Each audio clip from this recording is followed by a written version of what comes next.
მეორე მსოფლიო ომის შემდეგ გერმანელმა მხატვრებმა ისევ ბნელი, აგრესიული, ქაოსური ტილოების შექმნა დაიწყეს. ეს იყო ნეოექსპრესიონიზმი, მოძრაობა, რომელმაც 1970-ან 80-იან წლებში გერმანული ხელოვნება ისევ მძაფრი ემოციით, ისტორიული ტრაუმებით და უხეში ფერწერით ააფეთქა.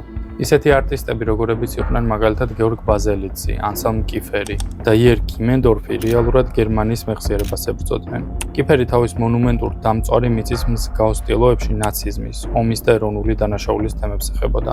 ბაზელიძე კი ადამიანებს ხშირად თავდაყირა ხატავდა, თითქოს უნდოდა ეთქვა, რომ ომის შემდეგ მსოფლიო მთლიანად ამოტრიალდა. ნეოექსპრესიონისტების მთავარი იდეა და მთავარი სათქმელი იყო შემდეგი: ხელოვნება ისევ უნდა ყოფილიყო ემოციური, უხეში, პირადი და პოლიტიკურად მტკივნეული. იმ პერიოდში, როცა ბევრი ფიქრობდა, რომ ხელოვნება ზედმეტად ცივი და კონცეპტუალური გახდა.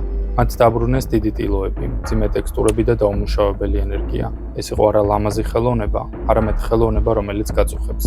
რას ფიქრობ, ხელოვნება შემაწუხებელი ფუნქციის მატარებელი უნდა იყოს თუ პირიქით ესთეტიური ტკბობის მომნიჭებელი? დაწერე შენი მოსაზრება კომენტარებში.